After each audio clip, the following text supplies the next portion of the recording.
할렐루야.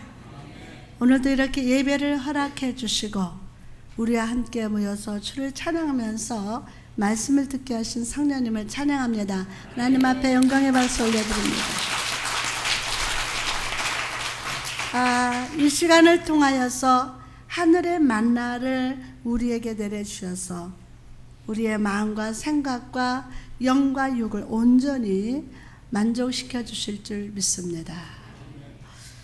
특히 지난 4일 동안 여름 치유 송해를 허락하시고 아버지께서 허락하시고 우리를 치유의 강가에서 보혈로 씻어주시고 회복시켜 주신 주님을 다시 한번 찬양합니다. 이 시간 감사를 드리면서 다시 한번 영광의 박수를 하나님께 올려드립니다.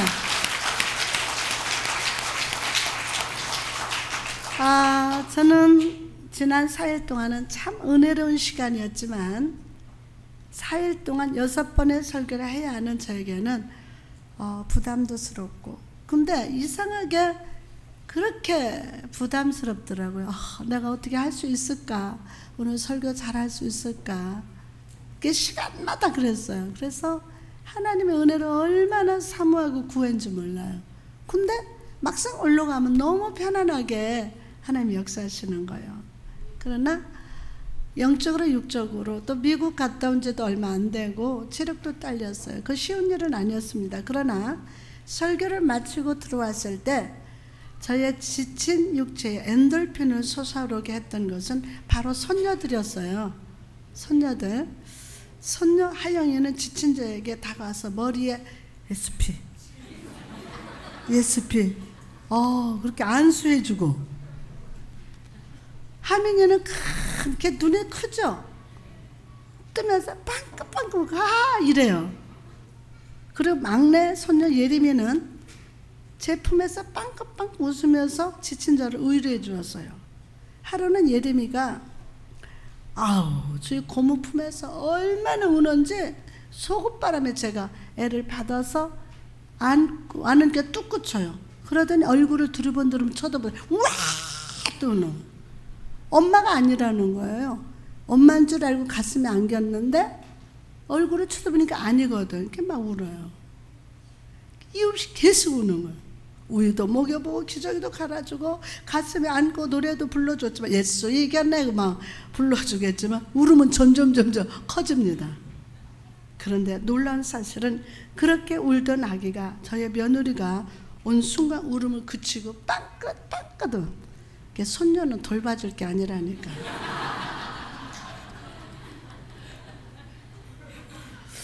자, 여러분, 저는 그 모습을 보면서 인간이 자기 엄마를 기억하고 엄마의 품에서 안식을 누리는 것은 본능이라는 것을 다시 한번 생각하게 되었어요. 이게 본능이야.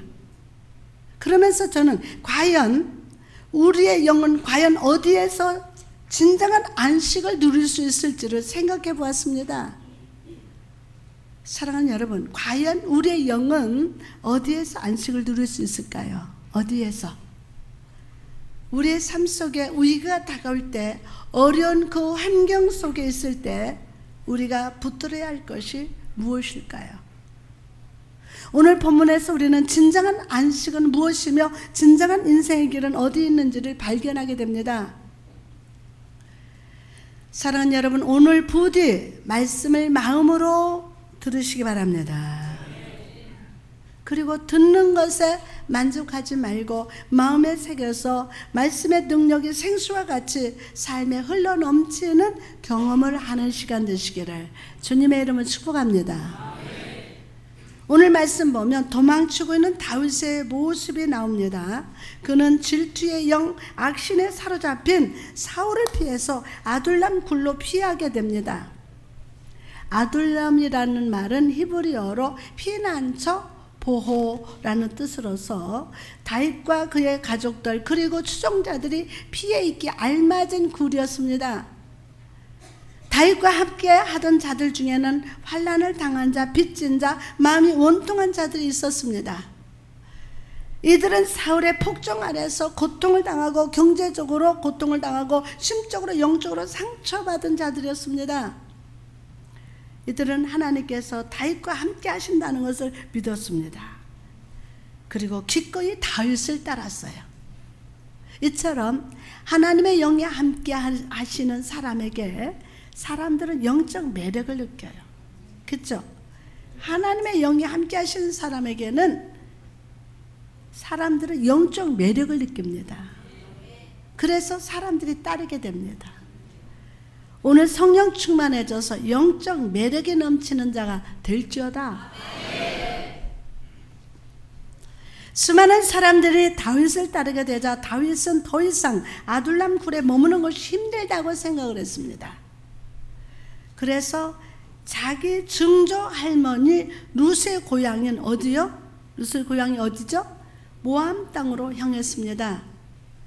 자기의 증조 할머니가 룻이라는 것을 알면 모압 사람들도 자기를 받아주고 보호해 줄 것으로 생각했기 때문입니다. 다윗이 모압 땅에 구하고 있을 때 사무엘 선지자의 제자였던 갓 선지자가 다윗에게 나왔습니다. 그리고 말합니다. 본문 5절을 보니까 선지자 갓이 다윗에게 이르되 너는 이 요새 있지 말고 떠나서 유다 땅으로 들어가라. 여러분, 이 말이 무슨 뜻입니까? 이것은 이렇게 말한 것입니다. 다윗이여, 당신은 하나님의 기름 부음을 받은 자입니다. 그리고 하나님이 함께 하십니다. 하나님께서 당신을 통해서 지금 그분의 뜻을 이루고 계시는데 왜 당신은 그 하나님을 신뢰하지 못하고 세상의 피난처를 찾고 있느냐는 것입니다.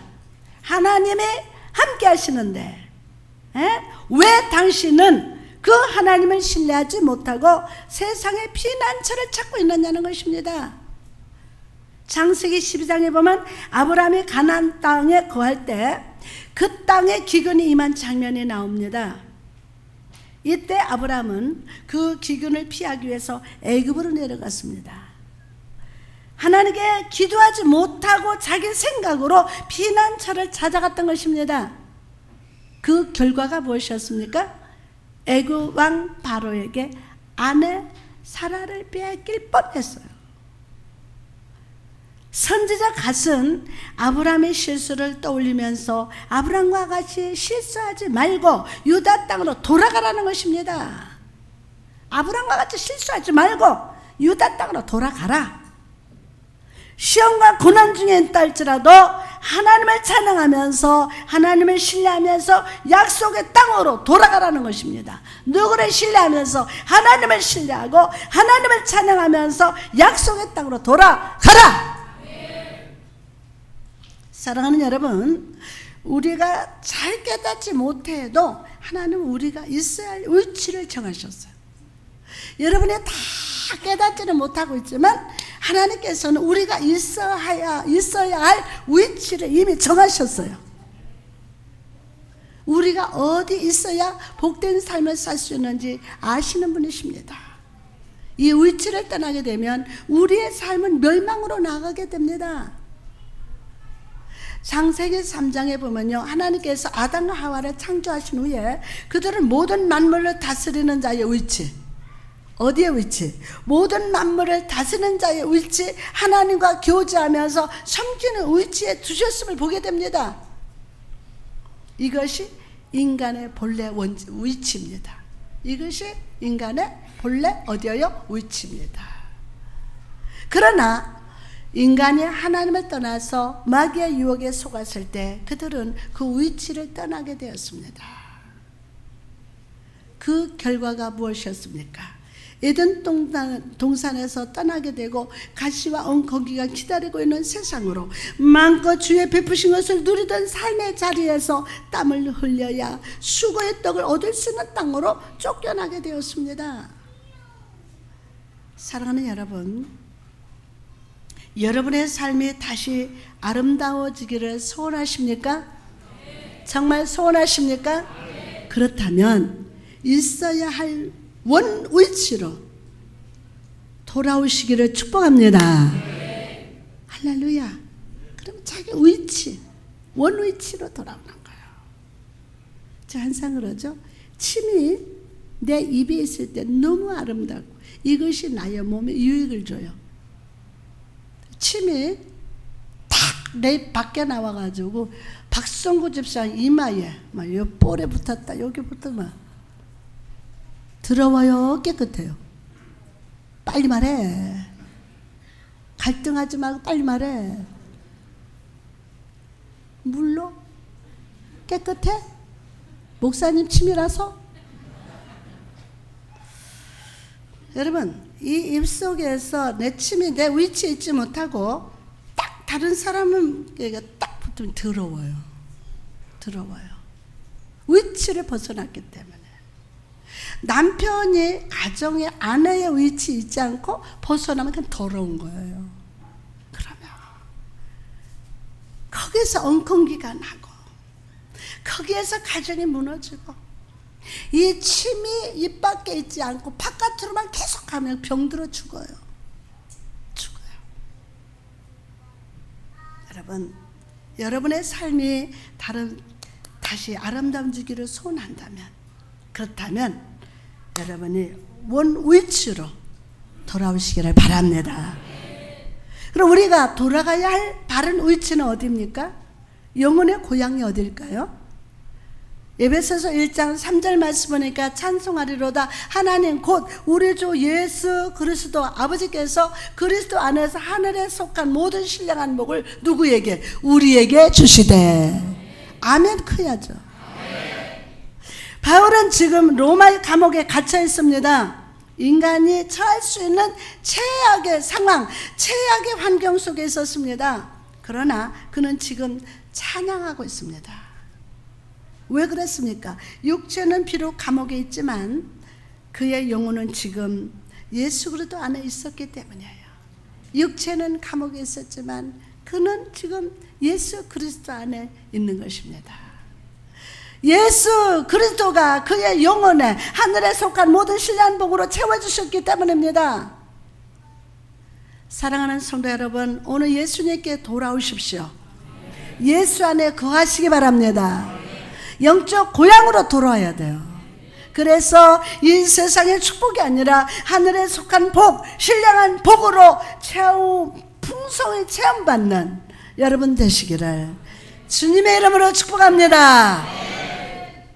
그럼 우리가 예수 안에 있을 때 부어주시는 신령한 축복은 어떤 것들이 있습니까? 첫째로 하나님의 풍성한 사랑이 임합니다. 하나님의 풍성한 사랑. 에베소서 1장 4절 말씀 보니까 그 창세전에 그리스도 안에서 우리를 택하사 우리로 사랑 안에서 그 앞에 거룩하고 흠이 없게 하시려고 그 기쁘신 뜻대로 우리를 예정하사 예수 그리스도로 말미암아 자기의 아들들이 되게 하셨으니. 여러분, 우리가 사랑을 말할 때 인간이 말하는 사랑은 다분히 조건적입니다. 두 사람이 결혼할 때도 집안을 보고 재산을 보고 얼만큼 큰 집을 해오는지 얼마나 많은 홍수를 해오는지를 봅니다. 그리고 조건이 변하고 환경이 변하면 사랑도 변합니다. 그러나 하나님의 사랑은 영원토록 동일하신 사랑입니다. 그분의 사랑은 태초부터 지금까지 영원토록 풍성하신 사랑이 되십니다. 하나님은 여러분을 사랑하십니다. 그 풍성한 사랑을 이 시간도 부어주십니다. 그 사랑을 받아들이시기를 바랍니다. 우리가 죄를 지어도, 우리가 가난해도, 우리가 약해도, 병들었어도 예수 그리스도 안에 있다면 하나님은 풍성한 사랑으로 우리에게 찾아오시는 아버지가 되심을 믿으시기 바랍니다. 할렐루야. 얼마 전에 크게 유행했던 노래 중에 이런 가사가 있습니다. 당신을 향한 나의 사랑은 무조건이야. 당신을 향한 나의 사랑은 특급 사랑이야. 태평양을 건너 대서양을 건너 인도양을 건너 살아도 당신이 부르면 달려갈 거야. 무조건 달려갈 거야. 그 가사를 아십니까? 이처럼 우리를 향한 하나님의 사랑은 우리의 조건과 상관없습니다. 무엇을 가졌냐, 무엇을 배웠냐, 재물이 얼마나 예쁘냐, 무생냐, 이게 아니에요. 무조건, 조건 없는 조건과는 상관이 없습니다. 우리는 우리의 모습과는 상관이 없어요. 예수 그리스도 안에서 우리를 택하시고 영원토록 변함없이 사랑하시기로 작정하셨습니다. 작정하셨습니다. 그 사랑을 오늘 체험할지어다. 그러므로 사랑하는 성도 여러분, 하나님이 여러분을 변함없이 사랑하신다는 이 사실을 분명히 믿으시기 바랍니다. 이 세상은 나를 버리고 이 세상은 나에게 상처를 주어도 하나님은 결코 우리를 버리거나 상처를 주시지 않습니다. 여러분, 어떤 환난과 상처와 고통 중에도 그냥 하나님 안에 머무세요. 위치 벗어나지 마세요. 그분의 사랑, 주 안에, 그 사랑 안에 거하면 다 치유받아요. 자꾸 우리가 위치를 벗어나기 때문에 그 상처가 치유되지 않냐고, 그것이 마귀가 굉장히 고통을 주고 정죄감을 주고 죄책감을 주는 거예요. 여러분, 하나님 안 그 위치를 떠나지 마세요. 오히려 넘치는 사랑으로 우리의 상처를 싸매시는 사랑의 주님 안에 안기시기 바랍니다. 할렐루야. 두 번째로, 하나님의 자녀의 권세를 누리게 됩니다. 에베소서 1장 5절에 보니까 예수 그리스도로 말미암아 자기의 아들들이 되게 하셨으니, 우리가 예수 그리스도를 주로 영접할 때 우리는 이전에는 사단의 자녀요 죄인의 자녀였지만 이제는 하나님의 자녀가 되었습니다. 하나님의 자녀된 것 생각할 때에 할렐루야 찬송이 저절로 나네. 여러분, 한번 묵상해 보세요. 한 2초만. 내가 이거 하나님의 자녀가 되었다. 얼마나 이거는 하나님의 자녀가 됐다. 그래서 할렐루야 찬송이 저절로 나와야 돼요. 어떤 환난이 왔을 때도, 고통과 또한 질병이 왔을 때도, 여러분 시험이 왔을 때도 나는 하나님의 자녀다. 나는 하나님의 자녀다. 나는 하나님 안에 있다. 그래서 하나님이 이 문제를 해결하신다. 하나님이 이 시험을 이기게 하신다. 하나님은 나를 사랑하신다. 아멘. 이게 상대방을 보지 마세요. 물리적인 것을 보지 마세요. 어떤 환난과 고통과 시험이 있을 때도 위치를 벗어나지 마세요. 그 하나님의 사랑 안에서 다 해결됩니다. 치유됩니다. 치료가 됩니다. 해결됩니다. 믿음으로 아멘 합시다. 그러면 여러분, 하나님의 임재가 무엇입니까? 하나님의 임재. 여러분, 우리가 성령이 우리 안에 거하시고 하나님 임재가 언제나 우리와 함께 하십니다. 그렇다면 하나님의 임재가 무엇입니까? 임재. 우리는 하나님의 임재를 말할 때 교회 안에서 예배 드릴 때나 부흥할 때 하나님의 임하신다고 생각을 합니다. 그러나 그것은 중대한 착각입니다. 여러분, 우리 하나님은 단 한순간도 나를 떠나지 않으십니다. 항상 함께 하십니다. 항상 함께 하십니다. 하나님께서는 우리에게 일을 주시고 전혀 상관하지 않으시는 분이 아니라 함께 성취하시는 분이십니다. 우리는 마음으로 하나님을 인식하고 삶으로 느껴야 하나님이 함께 하신다고 생각하지만 우리의 인식과 상관없이 하나님은 항상 임재하십니다. 지금 앉아서 하나님은 내게 임하시는데 뜨끈뜨끈 마음이 감동하고 뜨끈뜨끈 불러 바람이 불던지 아무 느낌이 없어. 그래도 하나님 여러분과 임재하십니다. 아멘. 우리는 마음으로 하나님을 인식하고 삶으로 느껴야 하나님이 함께 하신다고 생각하지만 우리의 인식과 상관없이 하나님은 항상 임재하십니다. 임재하십니다. 예수님을 보십시오. 예수님은 항상 하나님의 임재 안에 거하면서 그분과 교제하는 삶을 살아가셨습니다. 하나님이 이끄시는 대로 순종하고 반응하는 삶을 살아가셨어요. 요한복음 5장 19절에 보니까 그러므로 예수께서 그들에게 이르시되 내가 진실로 진실로 너희에게 이르노니 아들이 아버지께서 하시는 일을 보지 않고는 아무것도 스스로 할 수 없나니 아버지께서 행하시는 그것을 아들도 그와 같이 행하느니라. 주님은 하나님의 인도하심 없이 어떤 행동도 하지 않으십니다. 그저 하나님같이 말하고 행동하고 사셨어요. 제가 중국에 집회를 갔을 때 한족 지도자 세미나죠. 거기에 통역했던 여자 전도사님이 있습니다. 나이도 어려요. 이 전도사님은 제가 한국말로 설교하면 말하는 그대로 통역을 했어요. 말하는 그대로. 제가 강하게 강조하면 강하게 강조하고, 제가 조용히 말하면 조용히 말했어요. 설교하다 나 뒤에서 마파이 하면은 쥐도 따라서 해. 나는 내가 방언으로 했는데 그 방언을 그대로 따라서 하는 거예요. 그분은 방언을 받아서 한 게 아니라 제가 하는 대로 그대로 하는 거예요. 손을 딱 하면 자기도 같이 손을 딱 하고, 믿습니까? 하면 자기도 믿습니까? 이러고 막 주면 와 대단하더라고요. 저의 표정과 말투와 저의 행동 하나하나를 아주 세심하게 보고 그대로 따라하면서 통역하려고 애를 썼습니다. 정말 잘해요. 그분이 이제 중국 가면 그분이 전부 통역할 거예요. 이처럼 예수님은 하나님의 말씀, 하나님의 모습, 하나님의 생각, 하나님의 손가락에 미세한 떨림까지도 살피시면서 하나님을 우리에게 전해주셨어요. 하나님 우리에게 전해주셨어요. 영적인 통역자가 되어서 우리에게 하나님의 뜻을 선포하셨어요. 사랑하는 여러분, 하나님은 우리와 함께 하신다는 것을 믿으십니까? 네. 믿으십니까? 네. 우리의 삶이 하나님의 임재 안에 거하고 있음을 확신하십니까? 네. 그렇다면 하나님처럼 살아가십시오.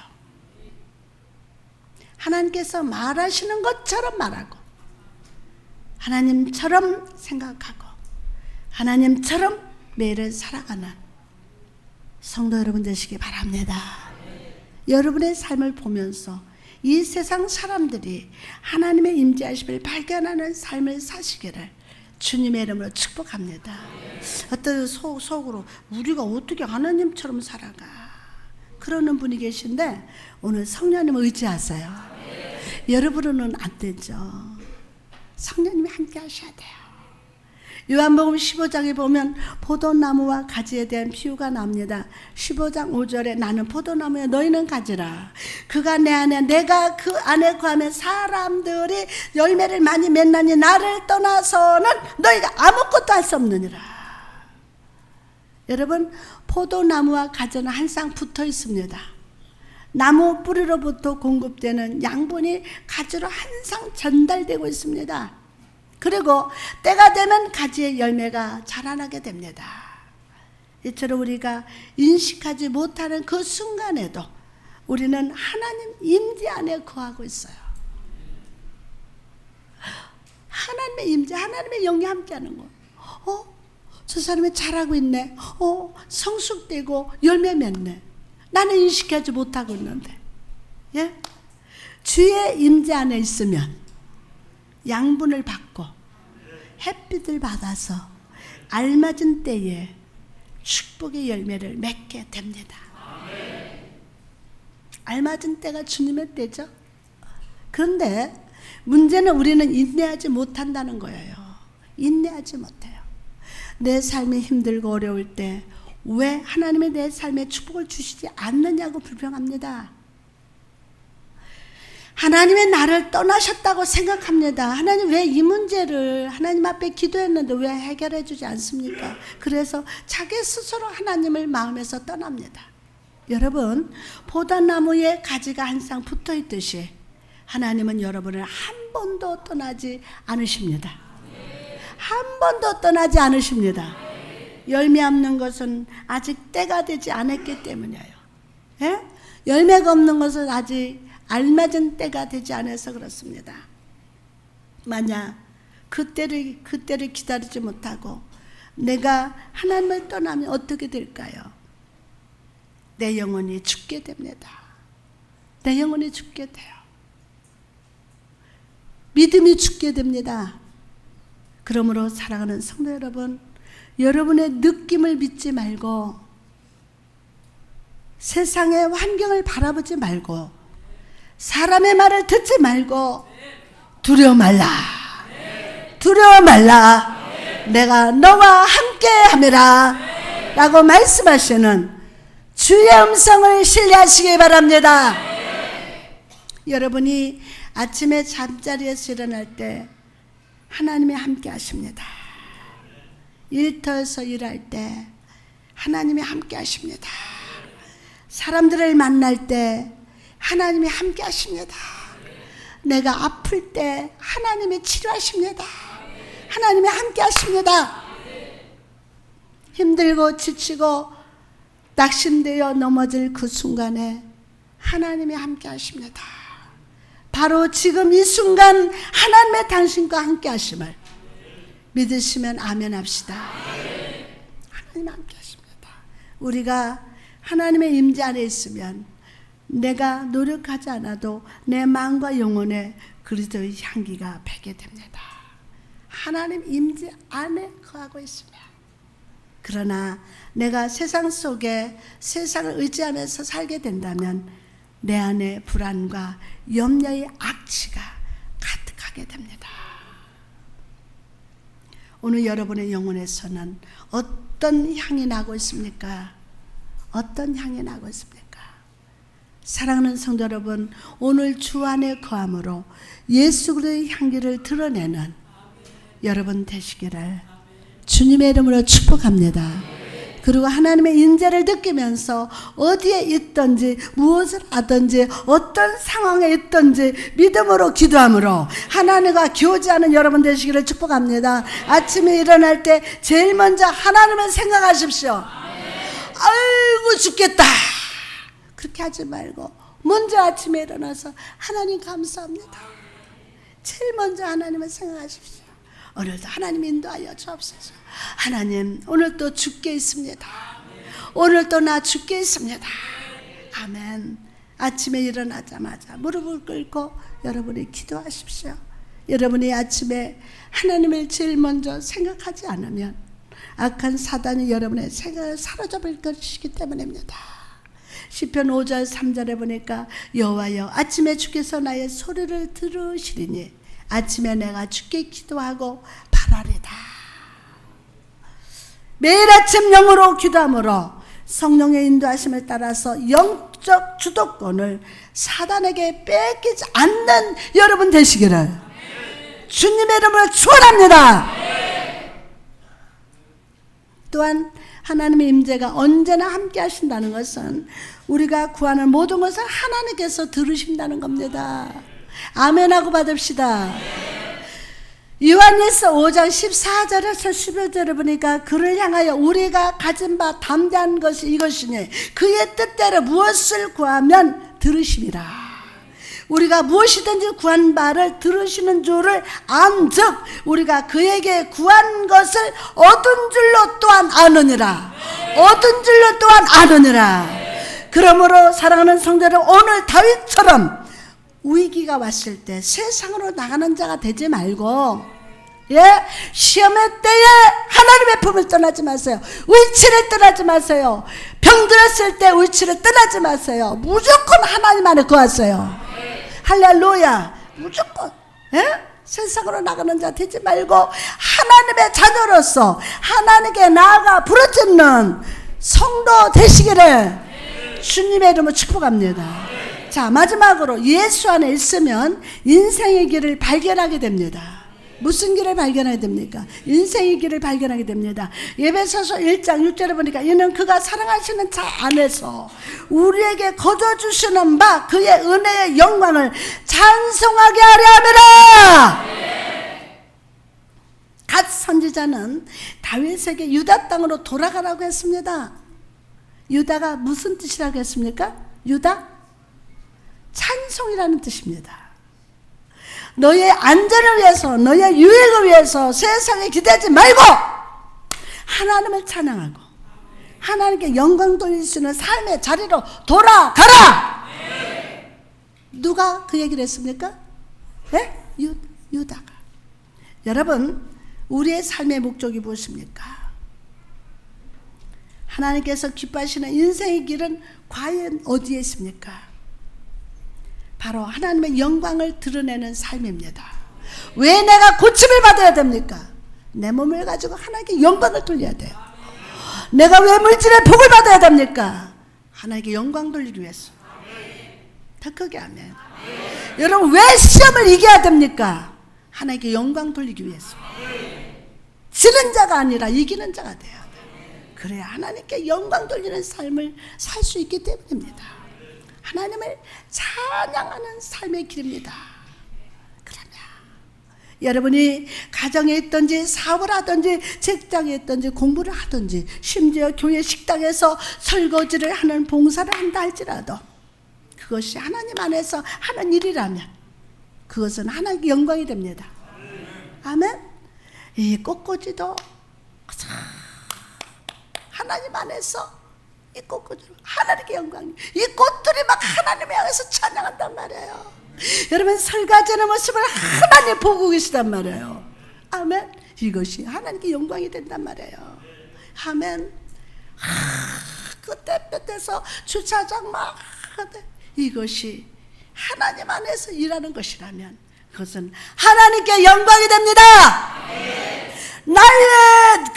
내가 나의 영광과 만족을 위한 것이라면 아무리 많은 성취와 부흥이 딸지라도 하나님은 조금도 기억하지 않으심을 잊지 마시기 바랍니다.